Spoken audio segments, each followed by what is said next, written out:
나이가 들면 예전과 다르게 소화가 안 되고요. 먹는 양이 자연히 줄어들게 되죠. 이럴 때일수록 영양성분 챙겨서 먹여야겠다는 생각이 들게 돼요. 그런데 먹는 것만큼 중요한 게 하나 더 있죠. 바로 배변입니다. 배변에는 식이섬유가 좋다고 하니까 이제부터 샐러드를 좀 챙겨 먹자 하면서 마트에서 채소를 이것저것 사게 돼요.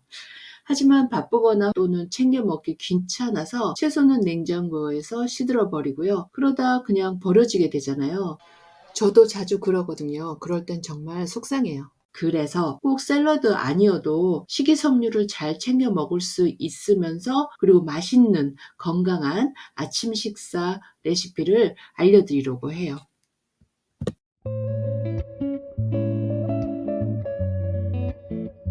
100% 통밀로 만든 빵을 먹을 건데요. 요거는 포카치아거든요. 이걸 먹을 만큼 잘라줄 거예요. 팬에 올리브 오일을 넉넉히 둘러주세요. 중불에서 통밀빵을 구워주세요. 이때는 그냥 싼 올리브 오일 사용하셔도 좋아요. 손질한 시금치를 깨끗이 씻어주고요. 시금치를 볶다가 소금 후추로 간을 해서 통밀빵 위에 올려주세요.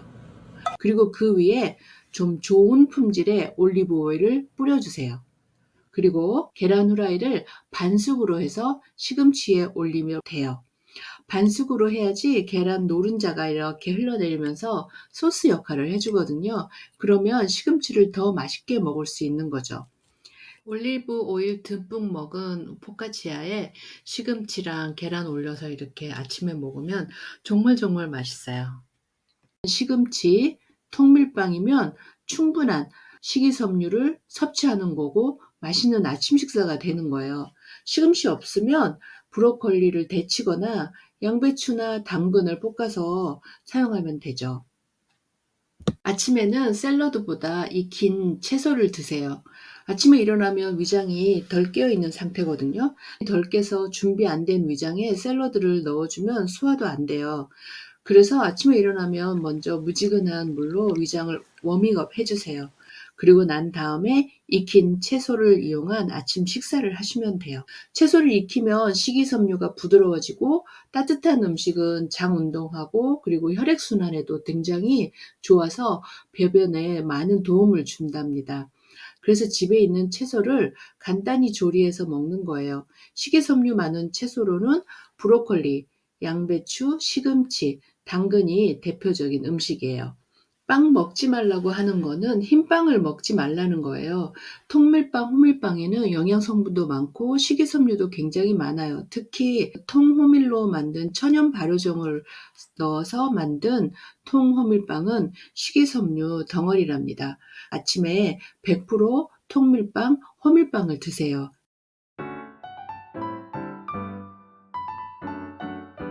매일 빵하고 채소만 먹기에는 재미가 없잖아요. 그래서 좀 다른 것도 먹어줘야 되겠죠? 스위스의 유명한 건강식이 있어요. 뮤즐리라고 하는데요. 이거는 스위스의 의사가 병원 환자들을 위해서 만든 음식이에요. 몸에 좋은 거는 다 들어갔어요. 오트밀에 또는 뭐 우유, 과일, 견과류를 같이 넣어서 먹는 음식이에요. 여기서 중요한 건 사과를 껍질째 갈아서 넣는 게 중요해요. 껍질에 식이섬유랑 황산화 성분이 많이 들어가 있거든요. 뮤즐리는 전날 만들어서 이렇게 하룻밤 재우는 음식이거든요. 근데 저는 아침에 그냥 후다닥 만들 수 있는 변형된 뮤즐리를 해 먹고 있어요. 식이섬유가 많이 들어가 있는 과일로는 사과, 블루베리 등 이렇게 베리류가 있고요. 그리고 건자두, 아보카도 등이 있어요. 베리류가 그 혈당 스파이크를 일으키지 않기 때문에 저는 딸기랑 그다음에 블루베리를 자주 먹고 있습니다. 그릭 요거트에 블루베리, 딸기 그리고 이제 껍질째 있는 사과를 넣어 주세요. 그릭 요거트 사실 때 이렇게 플레인이라고 적혀 있는 거는 뒷 라벨을 봐 주세요. 플레인이라는 뜻은 다른 과일의 향이 첨가되지 않았다는 뜻이라서 저는 가끔 이게 무가당인 줄 알고 샀다가 실패할 경우가 있거든요. 그래서 백 레이블에 가당이 되어 있는지 없는지 꼭 확인하시고 무가당으로 사세요. 플레인 요거트를 사서 제가 원하는 농도의 그릭 요거트를 만들어 먹고 있어요. 그리고 그릭 요거트가 꾸덕꾸덕하니까 좀 먹기 힘들 수도 있어요. 그래서 저는 두유를 살짝 부어서 좀 더 부드럽게 만들어서 먹습니다. 그리고 견과류를 넣는데요. 마카다미아 넛이 영양분도 많고 가장 좋은 견과류로 꼽히기 때문에 저는 마카다미아 자주 먹고요. 그리고 오트밀도 한 스푼 넣어줘요. 근데 오트밀에도 식이섬유가 굉장히 많은데 단점이 탄수화물이 많아서 조금만 넣어주시면 돼요. 그리고 마지막에 먹기 전에 씹는 그런 질감을 즐기기 위해서 치아씨드 한 스푼을 넣습니다. 치아씨드는 미리 넣으면 미끄덩거리는 식감이라서 제일 마지막에 넣어주시면 돼요. 그리고 먹다가 단맛이 좀 필요하네 싶으면 꿀을 넣어서 드시거나 꿀도 없으면 집에 남아있는 잼 조금만 넣어가지고 이렇게 섞어서 드시면 단맛이 올라가고 더 맛있어질 거예요. 식이섬유가 왜 배변에 좋은지 좀 더 자세하게 설명해 드릴게요. 우리는 가끔 뭐가 좋다 그러면 그냥 앞뒤 안 재고 그래 하면서 막 그냥 따라하는 게 좀 있는 것 같아요. 그래도 왜 좋은지 어떤 역할을 하는지 좀 알아보자고요.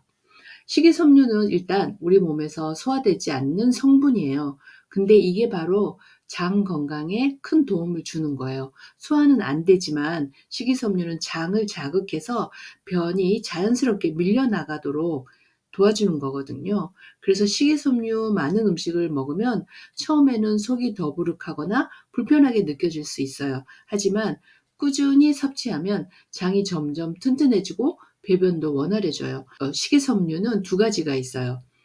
물에 녹지 않는 불용성 식이섬유와 그리고 장 내에 있는 수분을 빨아들여서 젤처럼 변하는 수용성 식이섬유. 불용성 식이섬유는 장에 있는 이런 것들을 이렇게 밀어줘서 배변을 할 수 있도록 역할을 하는 거고요. 수용성 식이섬유는 장내 그 유익균인 프로바이오틱이라고 하잖아요. 그거의 먹이가 되는 거예요. 불용성 식이섬유가 있는 음식은 통밀, 호밀, 채소. 수용성 식이섬유가 있는 음식은 귀리, 사과, 과육, 콩, 해조류에 있어요. 근데 이 두 가지를 함께 섭취하는 게 훨씬 더 장 건강에 좋습니다. 그리고 또한 혈당 조절과 대사 균형까지 관리해 줄 수 있어요. 그래서 무엇보다 중요한 건 꾸준하게 식이섬유를 섭취하는 거예요. 장의 운동을 시켜서 배변도 잘하고 결국은 배변을 잘하면 다이어트에도 굉장히 좋은 효과가 있어요. 식이섬유 어렵지 않게 시작하세요. 건강은 아주 작은 습관에서 시작돼요. 샐러드 아니어도 이렇게 다양하게 맛있게 먹을 수 있습니다. 이제부터 우리 같이 천천히 습관을 바꿔보자고요. 그리고 통밀빵, 호밀빵을 찾고 계시다면 소화도 잘 되고 맛까지 좋은 뿌띠통에 천연 발효종을 넣어서 만든 통밀빵, 호밀빵 추천드려요. 고정 댓글에 뿌띠통의 통밀빵, 호밀빵 찾아보실 수 있도록 써놓을게요. 오늘도 우리 맛있는 음식 먹고 건강한 그리고 행복한 하루 되자고요. 감사합니다.